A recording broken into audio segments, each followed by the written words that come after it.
¿Qué tal? Buenas tardes. Desde el Hospital Quirón Salud Toledo queremos darle una tarde más la bienvenida a estas aulas de salud, que es nuestro proyecto de promoción de la salud, la prevención y los hábitos de vida saludables, a través de estos encuentros con médicos especialistas de nuestro cuadro médico. Y hoy el tema que venimos a presentarles es el referencia a la menopausia. Para ello me acompañan esta tarde pues la doctora Trinidad López y el doctor Jonathan Sánchez. Ellos están a cargo de la unidad de menopausia del Hospital Quirón Salud Toledo y considerábamos que era un tema que abordan a diario con sus pacientes y que era un tema idóneo para traer a este ciclo y que pudiera beneficiar a cuantas más mujeres mejor.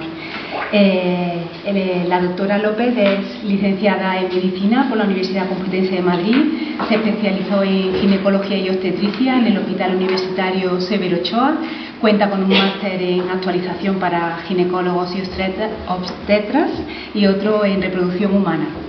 Desde hace unos 5 años forma parte del equipo de ginecología y obstetricia del Hospital Quirón Salud Toledo y en los 2 últimos años también a cargo de esa unidad de menopausia. Junto al doctor Jonathan, que es el coordinador del servicio de ginecología y obstetricia, tanto del Hospital Quirón Salud Toledo como del Hospital de Día Quirón Salud Talavera.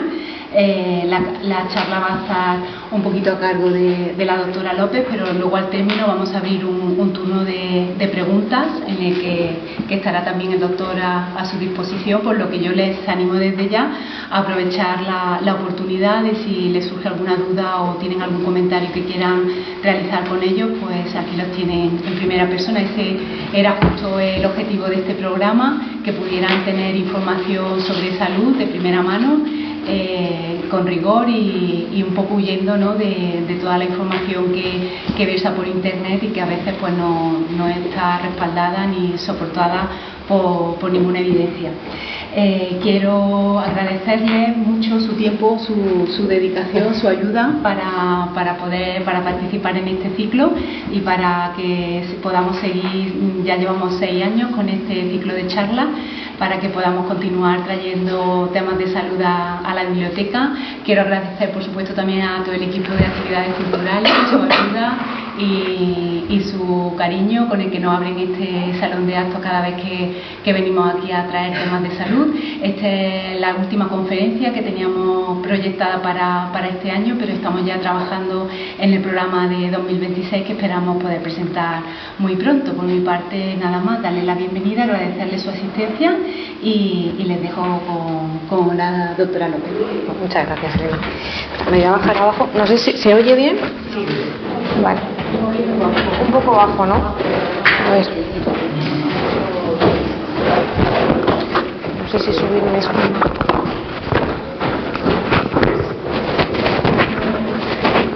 ¿Mejor así? ¿Más o menos? No. ¿Esto se puede subir un poco, a lo mejor? A ver.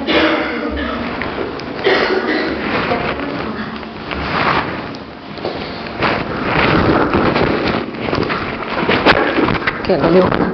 Para el pelo. A ver, ahora sí, ¿no? ¿Ahora mejor? Sí, ¿no? Vale. Bueno. Pues nada, bienvenido. Muchas gracias por asistir a esta charla. Yo soy la doctora López, como Elena bien ha dicho, y bueno, he intentado un poco resumir este tema, que era no para una charla, sino para un montón. Pero bueno, un poco cosas, va dirigida a cosas que nosotros podemos hacer desde casa. Voy a hablar de algunos aspectos médicos, pero tampoco metiéndome mucho porque es una charla divulgativa, ¿vale? Bueno, lo primero, definir qué es la menopausia. La menopausia siempre la definimos con carácter retrospectivo, es decir, tenemos que estar 1 año sin regla para considerar que estamos en menopausia. Si estamos 5 meses, 6 meses sin la menstruación, no podemos todavía considerar que estamos en menopausia. Estamos en una etapa, que luego explicaré un poco más detenidamente, que es la transición a la menopausia. Bueno, pongo sin causa, bueno, no lo pongo yo, lo dice la OMS, que es 12 meses sin regla, sin causas patológicas, porque evidentemente puede haber condiciones médicas, alteraciones endocrinas puntuales, por ejemplo, que nos dejen sin menstruaciones, y sin embargo eso no significa que estemos en menopausia, porque se pueden revertir. Bien, inicia una etapa de la vida que se conoce como climaterio, es la última etapa reproductiva de la mujer. Es el cese de la edad fértil por métodos naturales. Evidentemente, una mujer en menopausia con una técnica de reproducción asistida podría quedarse embarazada, ¿vale? Pero en casa, no. Y bueno, es un tema importante porque nos va a afectar a todos los niveles. La salud ósea, cardiovascular, urogenital, en nuestra calidad de vida. Entonces es importante conocerla y, bueno, como bien ha dicho Elena, muchas veces huir un poco de ciertos mensajes que escuchamos en las redes que están muy lejos de ayudarnos. Bien, lo que quiero que quede claro en esta charla es que es una fase natural, o sea, no es una enfermedad y como tal hay que tratarla. Tiene un impacto en la salud, es cierto, nos pilla ya en otra etapa de la vida, somos más mayores, pero se pueden hacer muchas cosas para llegar a una menopausia saludable. Y bueno, pues insisto que hay una necesidad de información. Ha estado muy estigmatizada mucho tiempo, creo que lo sigue estando, pero bueno, poco a poco pues creo que se va trabajando y vamos consiguiendo que se vea como eso, como lo que es, ¿no?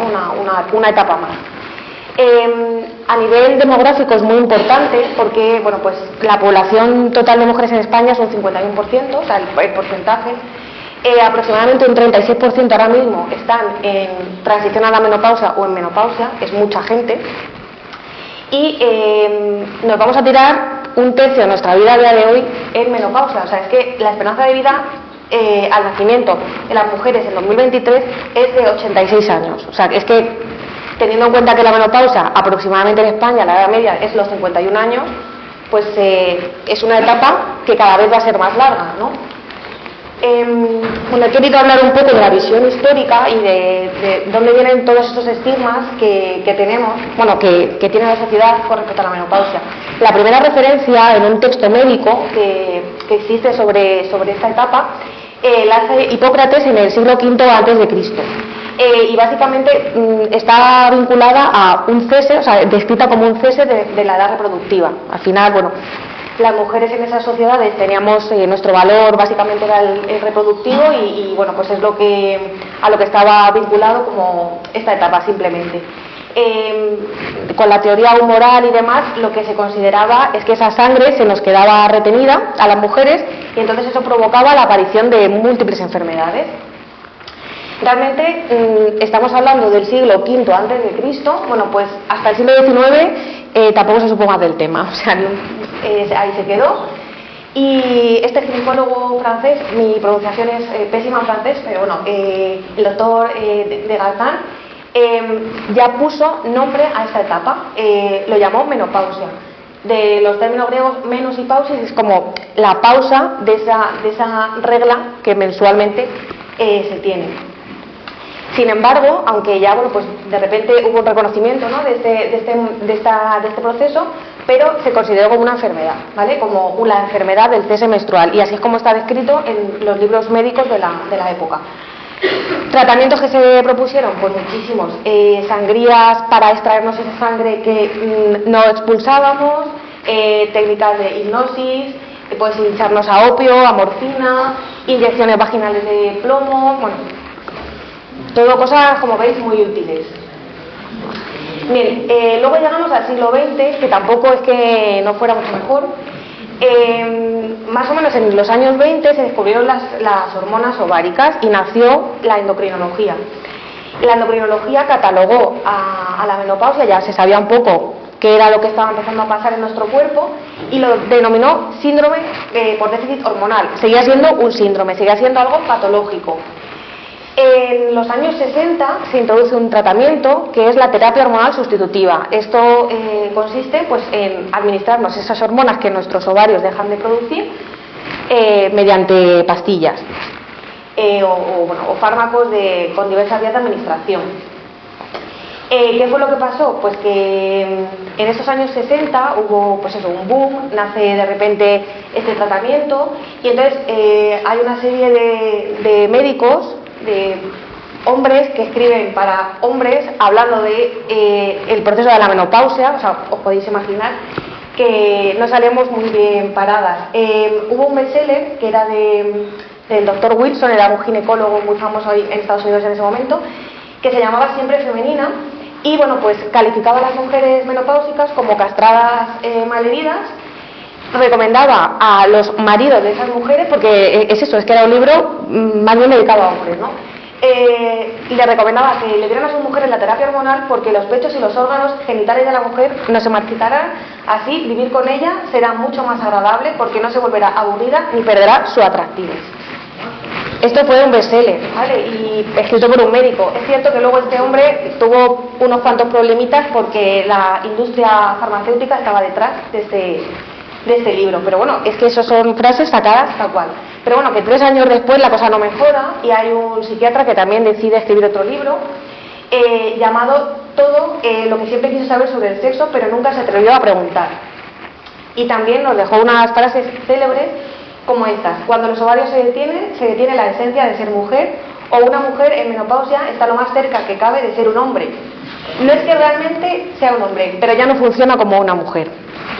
Claro, esto luego Woody Allen hizo una película riéndose de este libro, menos mal, en los años 70, pero que, imaginaos, ¿no? O sea, y es que esto se vendía y mucho, y la gente lo consumía. Bueno, con el paso del tiempo parece que la cosa fue cambiando un poco y ya la OMS y las guías internacionales de salud, bueno, pues la definieron como un proceso biológico normal. Estamos ya en los años pues 90, 2000.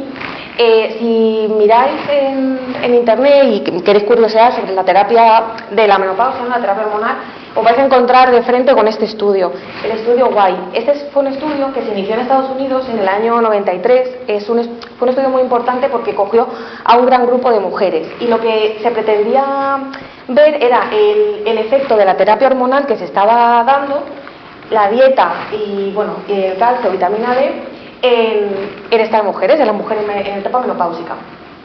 9 años después, este estudio se tuvo que parar en seco en 2002 porque en unos subgrupos de pacientes reportó que había un riesgo incrementado de cáncer de mama y de problemas cardiovasculares. Bueno, pues esto saltó a la prensa, generó muchísima alarma y muchas mujeres, no, la mayoría dejaron la terapia.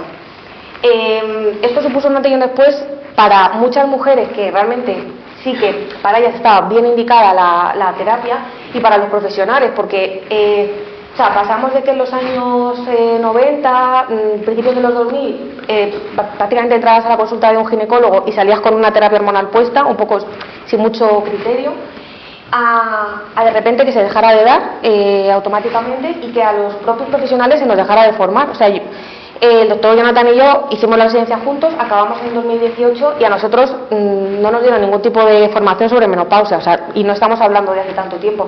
Es verdad que las cosas en estos últimos 5 años parece que están cambiando, que empieza a haber unidades de menopausia, pero bueno, este estudio la verdad que fue muy importante por eso, porque o sea, hemos estado 20 años en que la mujer se sentaba a la consulta de un ginecólogo, pues consultándole todo lo que le ocurría y bueno, pues la palabra es normal, o como mucho a lo mejor te ibas con un suplemento de soja a tu casa. Entonces, bueno, la soja está muy bien, pero para muchos casos pues no es suficiente, ¿no? El estudio Y no fue representativo. La edad media de las pacientes era muy alta, era 63 años. Era muy alta en el sentido de que nosotros las terapias hormonales se tienen que empezar desde antes. Hay una cosa que se llama ventana de oportunidad.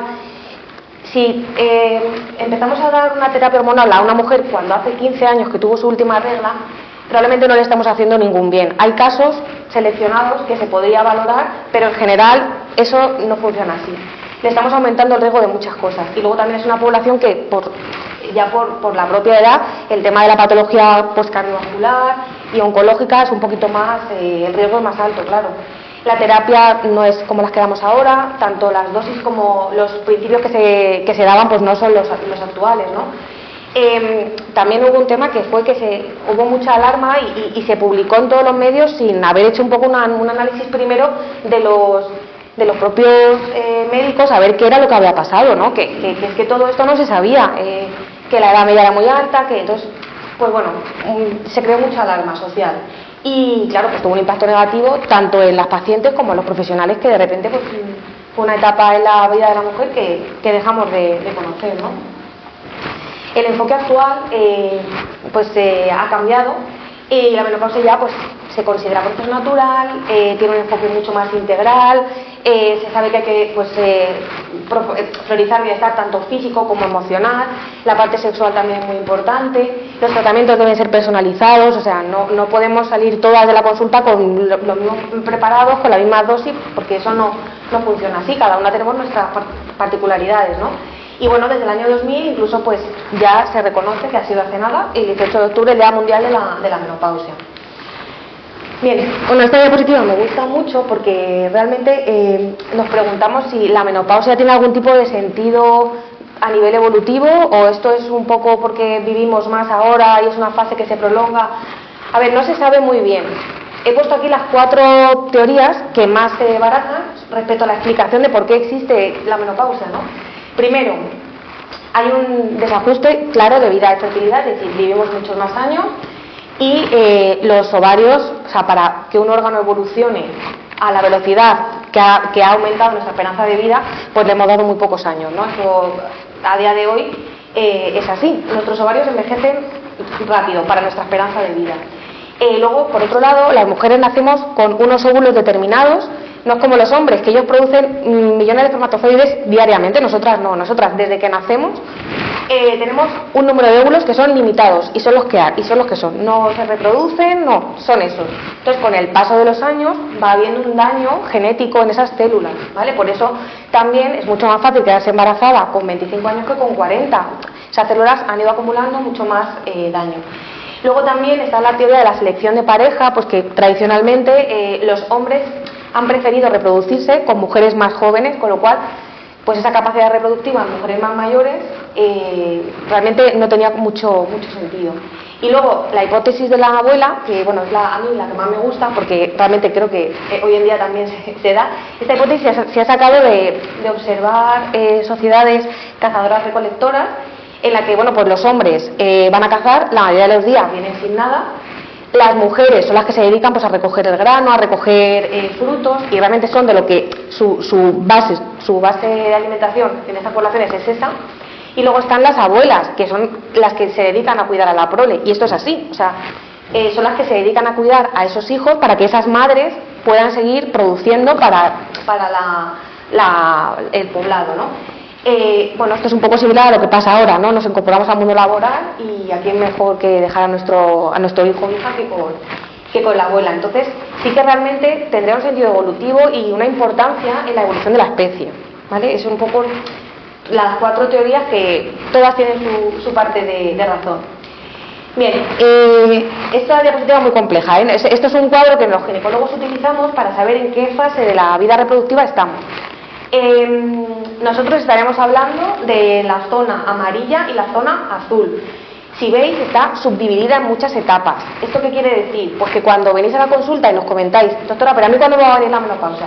Pues mira, no lo sé, porque no hay a día de hoy una prueba que nos diga, Margarita, en 2 años ya no vas a tener reglas. No se puede saber, es una transición muy variable, lenta en el tiempo, que lleva años. Es muy raro la mujer que de repente tiene reglas todos los meses y se queda sin menstruación de repente, es muy raro. Entonces, bueno, pues lo que suele ocurrir es que primero pasamos una fase en la que se nos acorta, más o menos los ciclos son 28 días, ¿no? La media de las mujeres, cada 28 días una regla. Vale, pues lo que ocurre es que se van acortando y de repente pues empezamos a manchar cada menos tiempo, luego hay una fase en la que se van alargando los ciclos, de repente me falta la regla 2 meses, ahora me ha venido 3 seguidos, ahora otros 3 meses sin regla. Pues esa es la siguiente fase, ¿no? Hasta que ya llegamos a, llevo 1 año sin regla, vale, pues ahí estamos en menopausia, pero es que esto no acaba aquí, ¿vale? Porque la zona azul de la derecha también es importante porque los síntomas también van variando en función de, aunque estemos sin regla, pero hay otras cosas asociadas a la menopausia y a ese déficit hormonal que también nos van a ir pasando a lo largo del tiempo, ¿vale? Con lo cual la conclusión es que, para empezar, no ocurre de la noche a la mañana, hay excepciones, que ahora veremos, y que la experiencia es diferente en cada mujer, ¿vale? Que no lo que le haya ocurrido a nuestra vecina pues no necesariamente es lo que nos va a ocurrir a nosotras. En cuanto a los tipos de menopausia, pues está la natural, ¿no? La fisiológica, más o menos 51 años, es la media en España. Tenemos la temprana, hay mujeres que se les retira un poquito antes, de los 40 a los 45. Luego tenemos una condición que es un poquito diferente, que es la insuficiencia ovárica primaria, es mujeres que se quedan sin menstruación antes de los 40 años.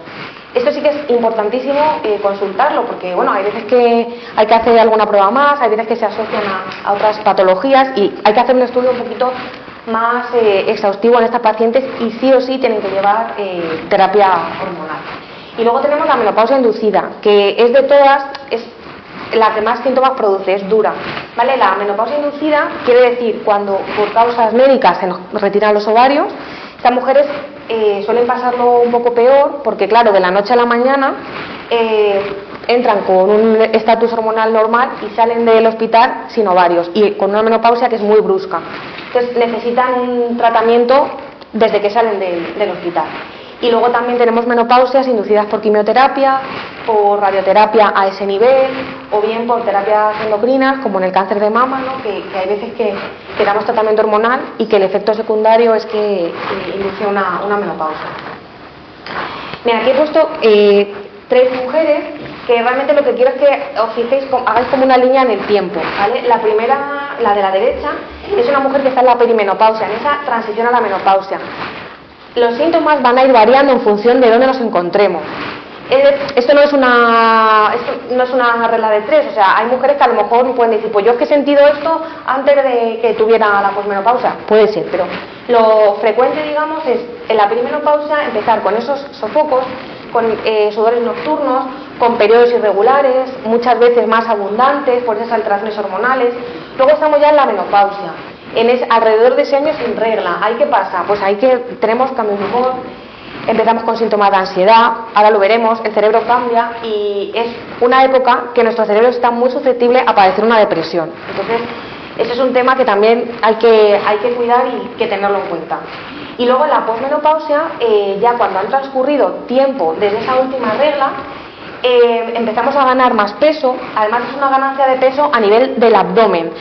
¿Esto qué es lo que ocurre? Pues más allá de algo estético, es que realmente es una grasa que está entre los órganos y que metabólicamente es peligrosa.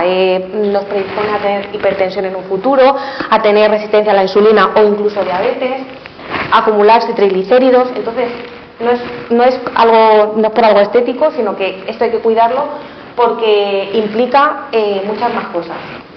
Luego la pérdida de masa ósea, ¿no? la famosa osteoporosis, que luego veremos un poco. Y luego la sequedad vaginal o síndrome genitourinario, que también suele aparecer unos añitos después de que se haya retirado la menstruación. Bien, como hay más de 30 síntomas asociados a la menopausia, muchos más, voy a explicar 5 que son como los más frecuentes y creo que de los más limitantes, ¿no? Empezamos por los sofocos. ¿Los sofocos qué son? Pues es una sensación repentina de calor intenso, muy desagradable, que se acompaña muchas veces de sudor y palpitaciones, que puede durar desde segundos hasta minutos, y que si son muy frecuentes son muy limitantes, sobre todo mujeres que además están en un puesto laboral.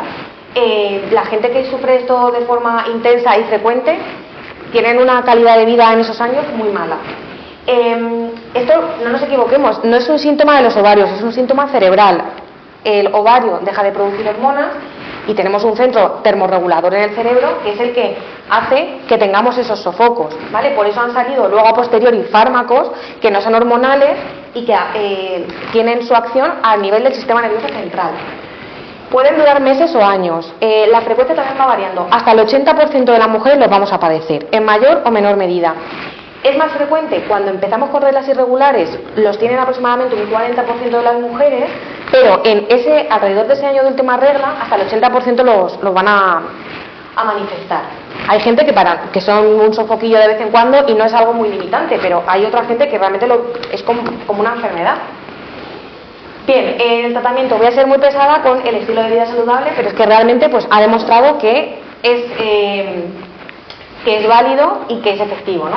Ejercicio físico, muy importante. Mujeres que hacen ejercicio menos frecuencia de sofocos. Dieta mediterránea, que luego veremos el por qué la dieta mediterránea es tan importante. De hecho, es la dieta que se ha asociado a un mejor índice de sofocos. Y luego, muchas veces necesitamos terapias psicológicas, hipnosis, hay gente que le va bien la acupuntura. Luego, en cuanto a los productos naturales, no me voy a entretener. Esos son los que más evidencia científica tienen. Los productos naturales no es un fármaco, o sea, no nos empezamos a tomar esto y al día siguiente estamos bien. Mínimo son 6 semanas tomándolos. A veces se puede hacer pesado, sobre todo si estamos un poco fastidiadas, porque es que es eso, hasta las 6 semanas más o menos no empezamos a notar algo de alivio. Y luego ya tenemos el tratamiento médico, que eso se vería en la consulta con la terapia hormonal sustitutiva, y lo de abajo, con este nombre tan raro, ¿no?, que son los inhibidores de las neuroquininas, que es esa medicación que hace efecto a nivel del sistema nervioso central, que no es hormonal y que también produce bastante alivio de los sofocos. ¿La terapia hormonal qué es? Pues es tomar las hormonas que estamos perdiendo a nivel de los ovarios como una medicación, ¿no? El objetivo al final pues es mejorar la calidad de vida. Desde luego que para los sofocos es el tratamiento que mejor funciona, ¿no?, al que mejor responde. Hay varios tipos de hormonas. Tenemos solamente los estrógenos, que es el déficit estrogénico el que nos va a producir esos sofocos, pero esto solamente se puede dar en mujeres sin útero. Luego tenemos los estrógenos y la progesterona, que se da, pues, es la que se da en la mayoría de las mujeres, porque la mayoría pues normalmente suelen conservar el útero.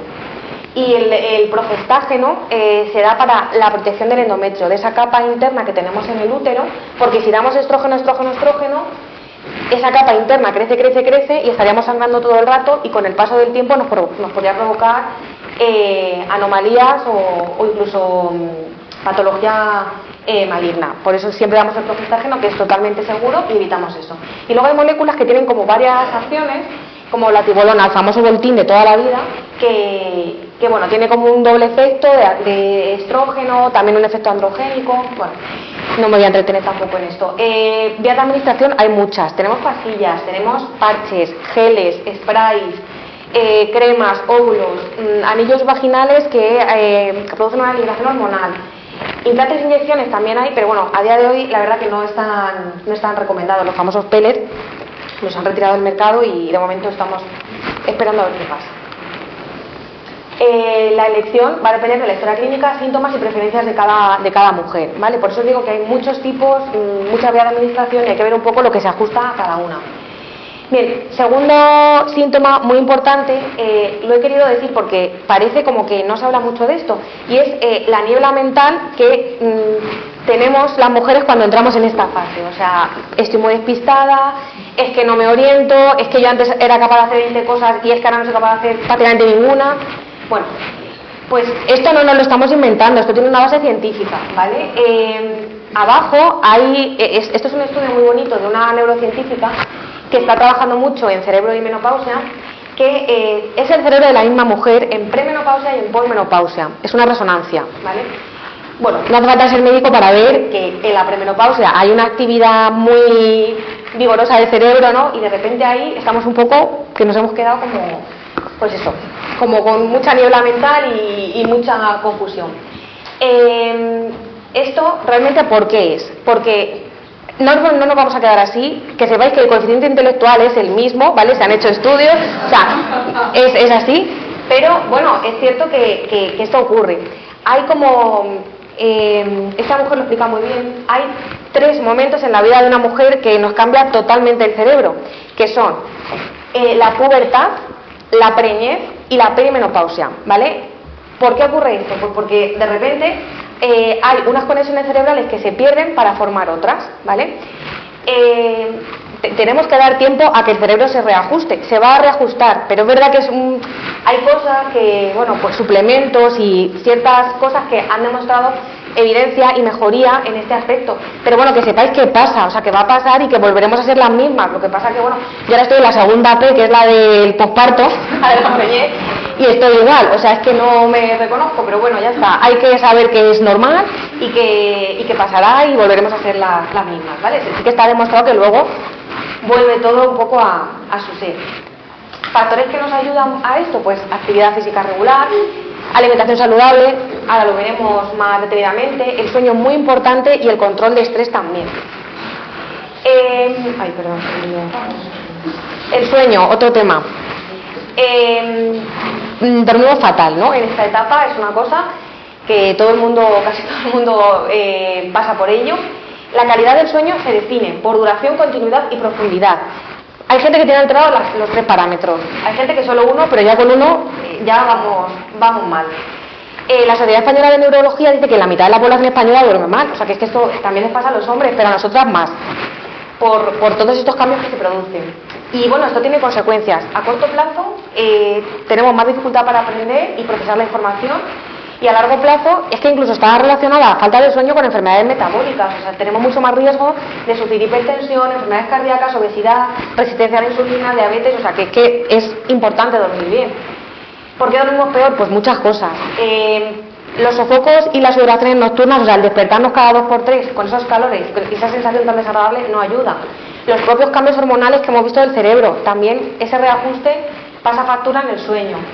Se nos adelanta la fase del sueño. Esto también es verdad que le pasa a los hombres con la edad, que nosotros nos deberíamos guiar por el ciclo luz-oscuridad que nos marca el sol, ¿no? Y es verdad que conforme vamos cumpliendo años, muchas veces lo que pasa es que nos entra sueño antes y nos despertamos antes. A las 5 de la mañana los ojos como platos, ¿no? Y esto es así y hay que intentar luchar en la medida de lo posible contra ello, como ahora veremos. Y también es verdad que hay una disminución conforme vamos cumpliendo años de la producción de melatonina. Cada vez producimos menos.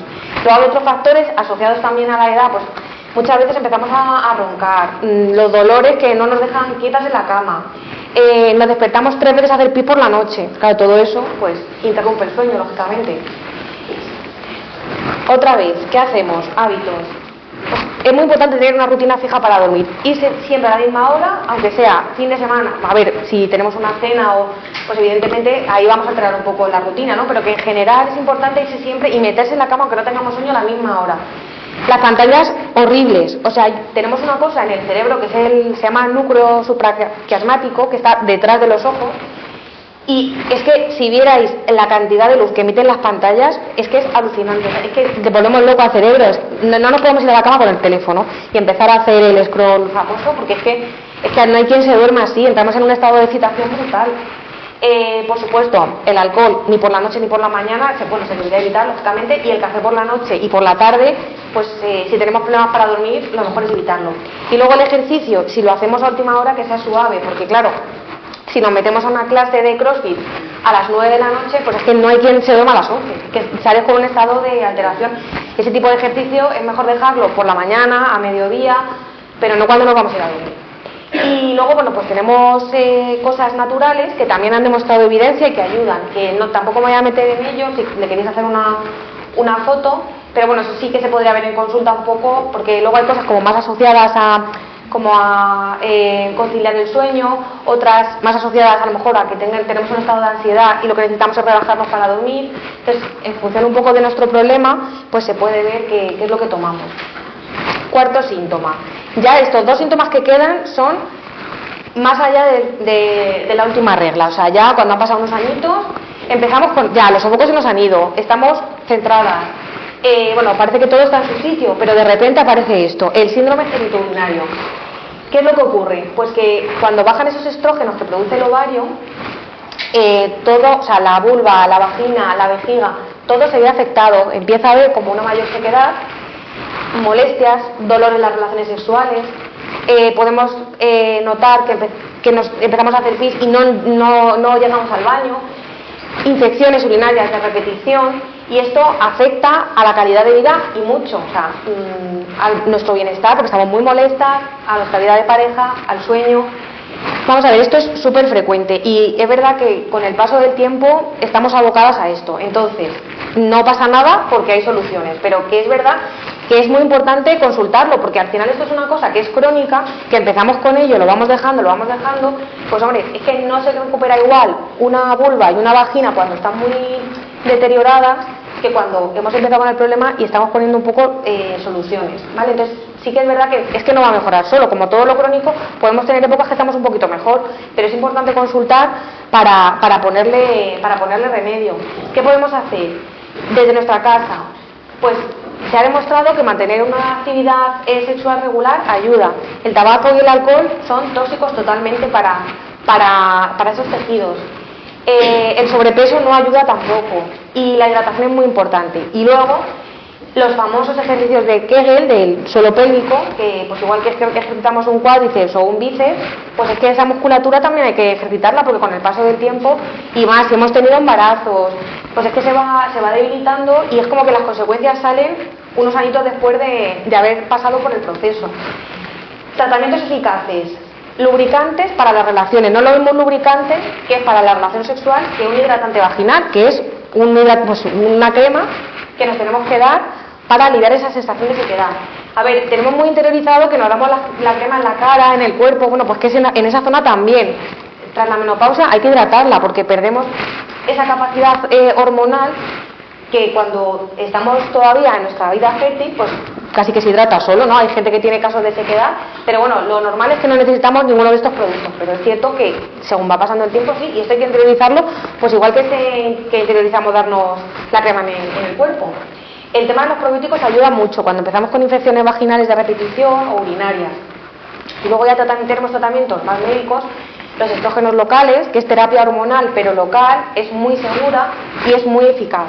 Y luego hay otras moléculas, la prasterona, que también es vaginal, tenemos medicación oral también para esto, y luego pues terapias de ginecología regenerativa, el láser, el PRP, el ácido hialurónico, también son bastante efectivos. Entonces, bueno, hay que personalizar, probablemente a lo largo de nuestra vida tengamos que pasar por varios de estos tratamientos, pero sí que es verdad que se puede mejorar muchísimo.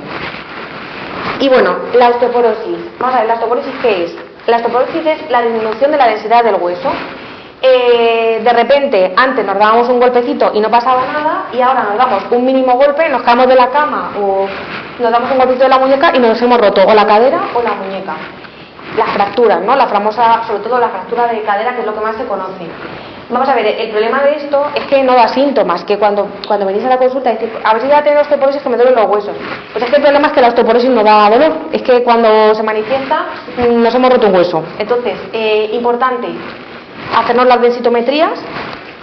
La densitometría, en principio, si estamos en perimenopausia y no tenemos otros factores de riesgo que habría que valorar en la consulta, no hay que hacérsela una vez ya hemos pasado la menopausia.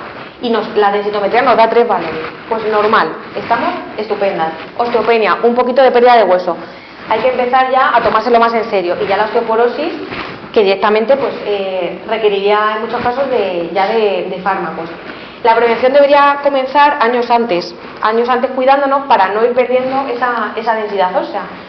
Medidas preventivas, la dieta es muy importante, luego lo veremos, el ejercicio, exposición solar por el tema de la vitamina D, al final con la vida que llevamos, la mayoría de nosotros nos tenemos que suplementar.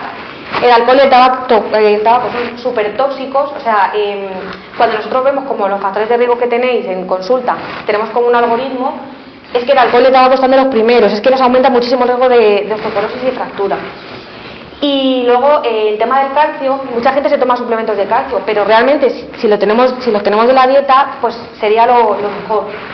Aquí os he puesto simplemente un ejemplo que mucha gente me dice, pues soy intolerante a la lactosa, o es que no me gustan los lácteos. Bueno, pero es que no solamente la leche y sus derivados tienen calcio, es que los garbanzos tienen un montón de calcio, las almendras, comernos un besugo, o sea, que bueno, no hace falta tomar todo el rato leche para llegar a los requerimientos de calcio diarios. Y luego ya los fármacos para la osteoporosis que no voy a entrar.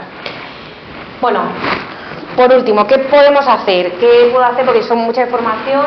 Bueno, pues las cosas que puedo hacer desde casa para llegar a una menopausia saludable, o si estoy en menopausia, llevarla de la forma más sana posible, es primero la dieta mediterránea. A mí esta diapositiva la verdad que me parece importante, porque es que fijaos lo importante que es la dieta, o sea, es que reduce el 25% el riesgo de sufrir infarto cardíaco o derrame cerebral respecto a la dieta típica occidental. Con dieta típica occidental me estoy refiriendo pues a la dieta que cada vez está virando más en todas las casas, que es mucho procesado y bueno, pues alejándonos un poco de lo que siempre hemos comido. Importante a nivel de la salud mental, o sea, es que reduce un 40% el riesgo de depresión. vamos a acordarnos de que nuestro cerebro, sobre todo en cierta etapa, está muy susceptible a tener una depresión. O sea, el tema de la dieta es súper importante. Mitad de riesgo de padecer cáncer de mama. Las poblaciones con dieta mediterránea tienen una menor incidencia de cáncer de mama, súper comprobado. Con la menopausia tenemos menos sofocos que aquella gente que toma una dieta, pues eso, más típica occidental. Incluso nos puede retrasar el inicio de la menopausia hasta 4 años. Con lo cual, fijaos el poder que tiene la dieta. O sea, que os he puesto ahí hasta los estudios más importantes, pero hay un montón con respecto a esto. ¿Y qué es lo que tenemos que hacer? Bueno, pues básicamente comernos el arco iris. Es decir, tenemos un plato, la mitad tiene que ser de verdura y cuantos más colores metamos, mejor. ¿Por qué? Porque luego cada color se asocia a unas propiedades. Entonces, me parece una forma muy gráfica de saber que si al menos meto 3 colores en el plato de verdura, estoy teniendo un plato saludable. Es verdad que a nivel, digamos, de salud hormonal, ya más concretamente, lo que mejor, o sea, más asociado está es las verduras de hoja verde y las crucíferas, ¿vale? Pero bueno, en general, la dieta mediterránea, porque luego las lentejas, los garbanzos, ahora veremos que también tienen propiedades, pueden tener efecto hormonal. Y luego, muy importante saber que el colesterol, que muchas veces nos empieza a subir con la edad, no solamente está relacionado con el propio consumo de colesterol, todas las grasas trans y saturadas nos van a elevar el colesterol también, ¿vale? Pero bueno, tenemos una buena noticia y es que el chocolate nos ayuda muchísimo. He puesto aquí un 80%, pero con una pureza del 70% sería suficiente. Va a tener un efecto antioxidante, antiinflamatorio, incluso producción de estrógenos.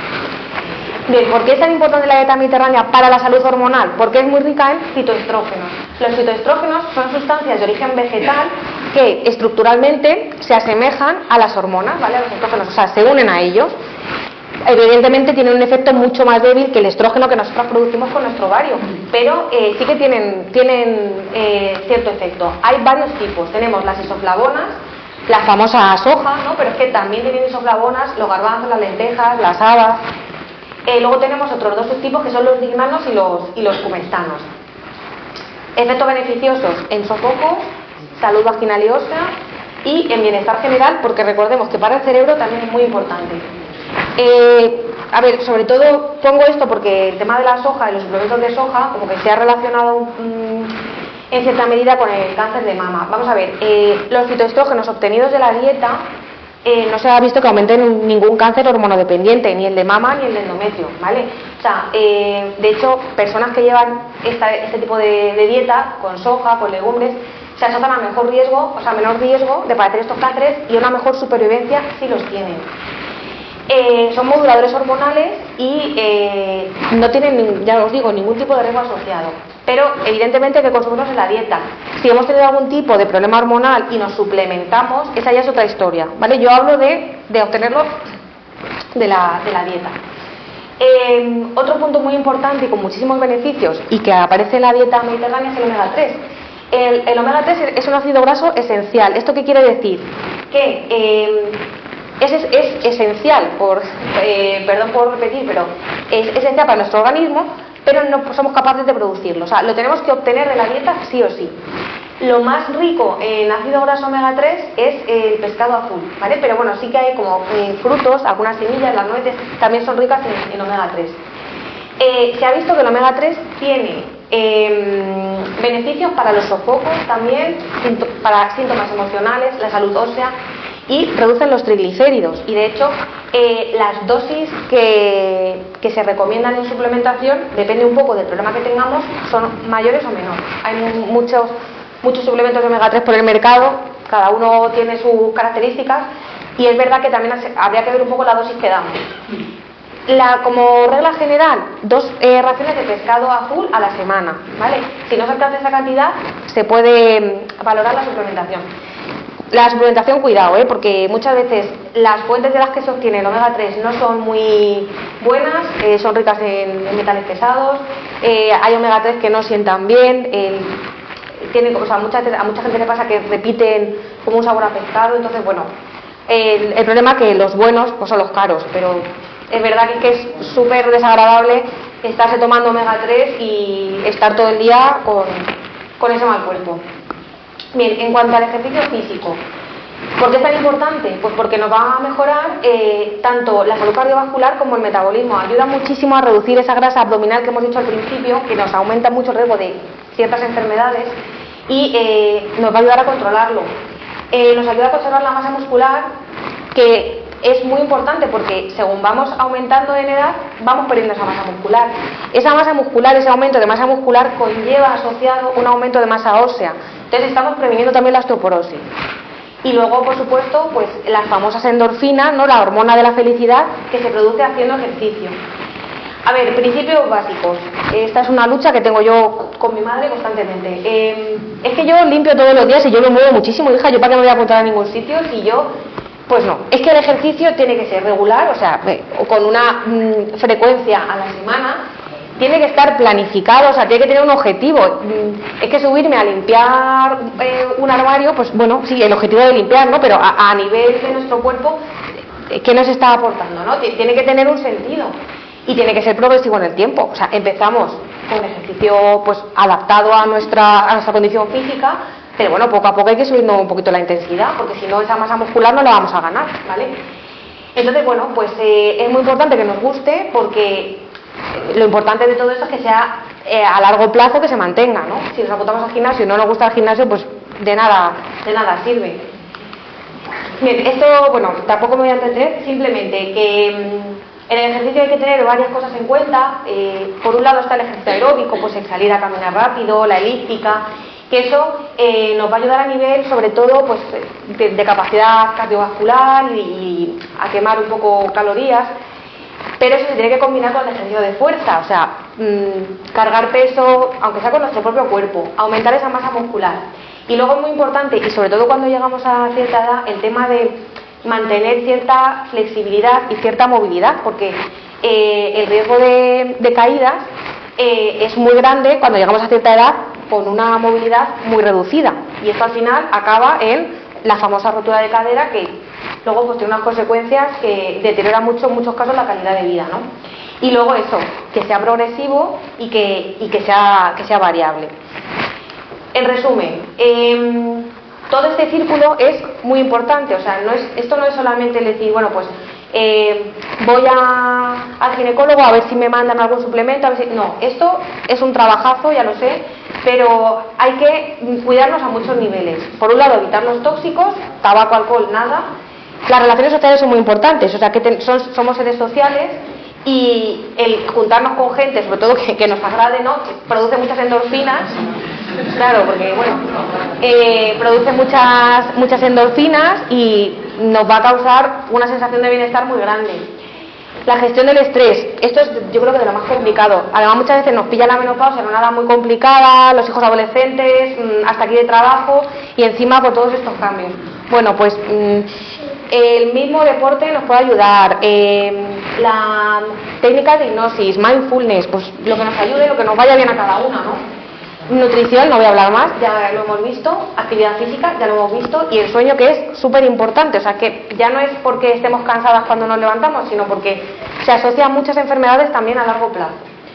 O sea, el resumen de todo esto es que nos tenemos que priorizar, que es un cambio en nuestro cuerpo, pues como los múltiples cambios que sufrimos a lo largo de nuestra vida, pero que al final se puede llevar de una forma saludable. Lo que pasa es que hay que cambiar un poco a veces el concepto, y hay que trabajar un poco más en nosotras mismas, que ya va siendo hora, ¿no?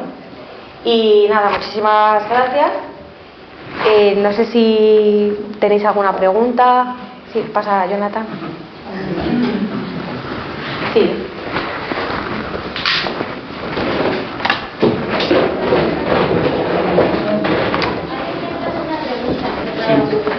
Sí.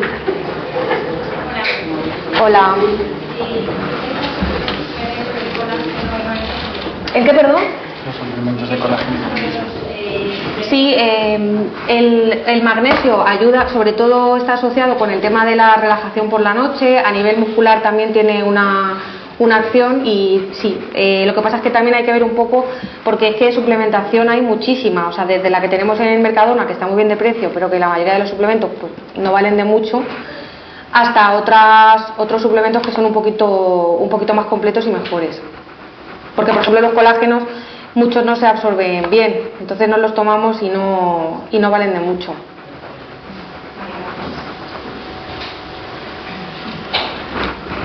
Para dormir, si tú tomas por la noche unas pastillas que llevan magnesio, en mi caso, melatonina y vitamina D, pero no veo que me haga mucho.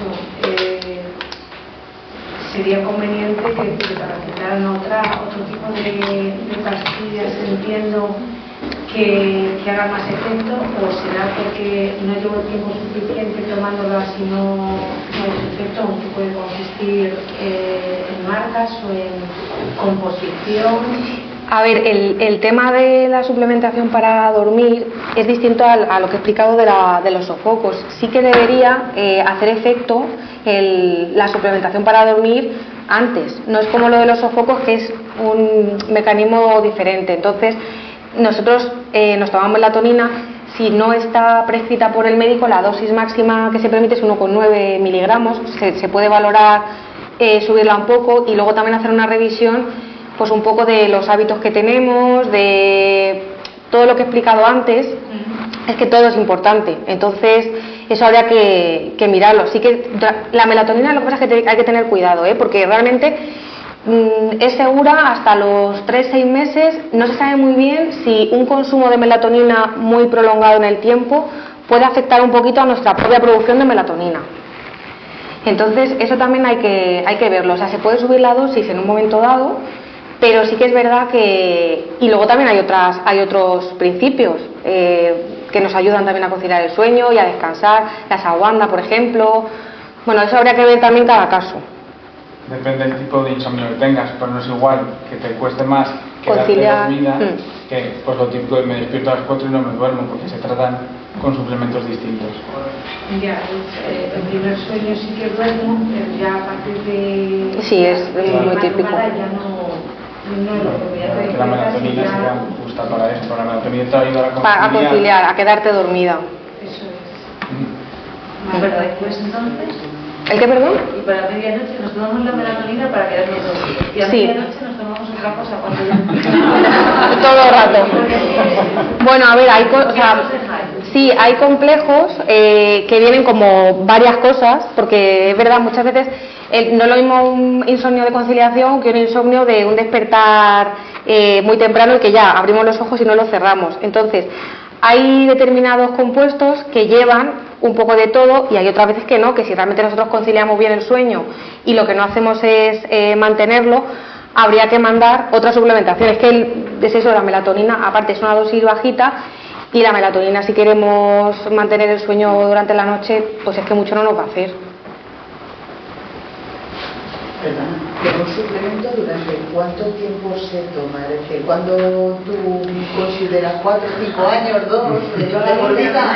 No, o sea, a ver, nosotros no consideramos nada, es un poco ver vosotros, si vamos a ver, hay gente que se toma la ashwagandha, por ejemplo, que le va fenomenal y realmente no hay un límite para tomarlo. O sea, el tema de la melatonina lo he dicho en el tiempo, porque sí que es verdad que tiene esa particularidad que ahora cada vez, como hay un poquito un abuso de la melatonina, pues sí que, y es una cosa que nosotros producimos, o sea que no es que es una hormona. Entonces, claro, sí que es verdad que más allá de los 6 meses se está viendo si no va a tener un efecto contraproducente en el cuerpo, pero luego hay otras cosas, la valeriana, la lavanda, los extractos de polen, o sea, ciertas cosas que no pasa nada y se pueden mantener incluso años, no va a pasar nada. Es que la melatonina es una cosa un poquito particular por eso, porque es una hormona al final.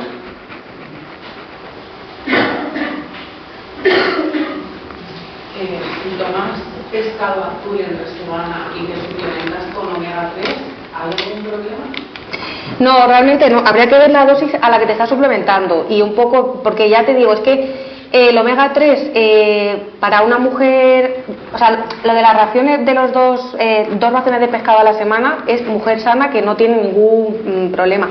Pero por ejemplo, si tenemos los triglicéridos un poquito altos, sí que se recomienda una dosis más alta. Entonces depende también de lo que queramos, o sea, de la paciente en concreto, habría que subir un poco la dosis o no. O sea, esto es mujer sana con una analítica perfecta, sin ninguna patología. sería esa dosis. Si te suplementas un poco, normalmente no suelen llevar más de 500 miligramos, hay suplementación que sí, pero la que se suele tomar y no pasa nada tampoco. O sea, realmente son como mínimo 2 raciones de pescado azul a la semana, pero si tomas más no te va a hacer efecto, a no ser que te estés tomando un suplemento muy alto en omega 3. Gracias. Una pregunta que tengo yo. Has dicho antes que lo más normal es que como que dejes de tener la regla poco a poco. Sí. Pero no es normal de pronto dejar de tenerla y en mi caso, por ejemplo, yo mi última menstruación fue en febrero y yo no la he vuelto a tener, ¿vale? ¿Puede ser que de aquí hasta febrero del 2026 pueda volver a menstruar? Sí, o a lo mejor sí, puede ser perfectamente. O sea, hasta que no lleves un año sin menstruación, no podemos considerar que estás en menopausia. Ahora mismo estarías en el proceso que llamamos transición a la menopausia. Pero hasta que no se lleva un año, no se puede considerar que tienes la menopausia. No, o sea, no es que no sea normal, es que es menos frecuente. Claro, es menos frecuente, eso es. No te ven y no vuelvan nunca más. Pero hay mujeres que sí. Hay mujeres que, o sea, esto como es al final medicina y bueno, pues... Pero lo más frecuente es eso, que sea una cosa paulatina. Hay gente que le ha ocurrido, que de repente tiene todos los meses la regla y se le para y no le vuelve a venir, pero lo más frecuente en la población no es eso. No pasa nada, o sea, si eso te ocurre, pues no pasa absolutamente nada, no es sinónimo de tener ningún problema, simplemente que, bueno, pues tu cuerpo es así, punto, pero no tiene una mayor implicación. Una pregunta, me dice mi amiga, que no sé lo que tengo que preguntar exactamente, ¿qué es utilizar y se debe tomar algún tipo de suplemento para compensar la pérdida de estrógenos? No, a ver, la pérdida de estrógenos es lo que he explicado, que es el tema de, bueno, a nivel de los sofocos, he puesto ahí como lo que más evidencia tiene a nivel de efecto hormonal de productos naturales. Entonces, a ver, realmente si no nos pasa, o sea, si no tenemos ningún síntoma, con llevar una vida, lo que pasa es que es raro que no tengamos ningún síntoma, ¿no? Pero bueno, si estamos perfectas, con llevar, eso sí, el tema de la dieta, del ejercicio muy en serio, es que ya solamente con llevar una dieta estricta mediterránea estamos tomando bastantes fitoestrógenos. Pero bueno, es verdad que siempre nos suele ocurrir algo y siempre se puede mejorar algo, porque las mujeres, es lo que he dicho, o sea, he explicado varios síntomas, no son solamente los sofocos, es que simplemente el tema de la niebla mental, por ejemplo, pues para muchas pacientes es un síntoma que lo pasan bastante mal, ¿no? Y bueno, hay ciertas cosas que también se pueden hacer. Ahora, por ejemplo, la creatina ha demostrado que aparte de tener un efecto a nivel físico cuando nos suplementamos, cuando hacemos ejercicio de fuerza, que antes se quedaba como para los chicos del gimnasio y ahora se ha visto que a nivel cognitivo también tiene muchos beneficios. Entonces es un poco ver, o sea, suplementarse por suplementarse no tiene sentido, es a lo que voy. Otra pregunta que me surge, ¿en qué casos recomiendas esta sustitutoria? O sea, la terapia hormonal. Exactamente, me va a salir. ¿En qué casos lo recomendáis? Es decir, pues cuando los síntomas son muy graves. Vale. O sea, quiero decir, unos sofocos que te incapacitan, porque es lo que decía. O sea, no es lo mismo la mujer que te dice, tengo calores de vez en cuando y estoy a gusto, pues ahí realmente no hay que suplementar. Pero la mujer que tiene sofocos constantemente, que constantemente se desabriga, que no puede dormir, pues eso hay que tratarlo porque su calidad de vida disminuye muchísimo.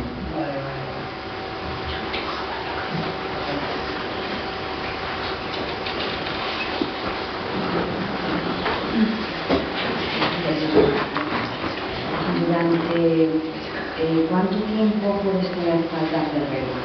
Es decir, yo llevo 3 años, que a lo mejor la tengo 2 meses, paso 10 meses y otra vez. Así llevo 3 años. O sea, ya llego y otra vez, ya. La tengo un mes, otro no, y otra vez hasta 10 meses, sí. 3 años. ¿Es normal?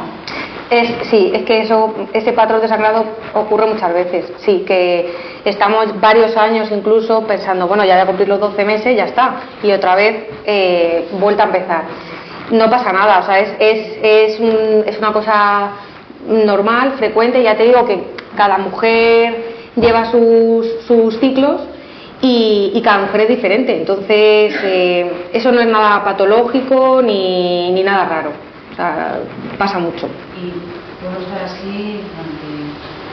Sí, más o menos, bueno, a ver, yo digo, la edad media son los 51 años, pero bueno, siempre hay gente que está por debajo de la media y es normal. Yo llevo desde los 45. Ya, con esto, ya. Y claro, o sea, yo me refiero a los 51 de decir, ya no me baja, ¿no? Pero es una media poblacional.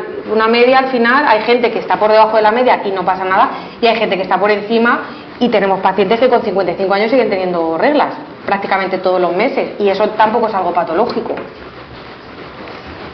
Lo que pasa es que no, es lo que he dicho antes, no podemos decirte cuándo se va a parar este proceso. O sea, sí que hacemos una ecografía, hacemos un contaje de los ovarios, en determinados casos podemos mandar una analítica hormonal, pero no tenemos nada a día de hoy que nos prediga cuándo se me va a retirar la menstruación. No lo sabemos. Todo eso lo tengo y ya, por claro, no, los seguros no... Hay poquito ya, claro. Pero claro, era porque claro, en 3 ocasiones pensaba que ya estaba, ya. A ver, es verdad, claro, que como era así. Ya, pues es que es completamente normal. Ya te digo, nada.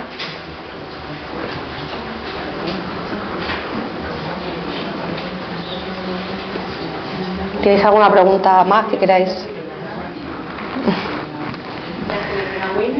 Muchas gracias.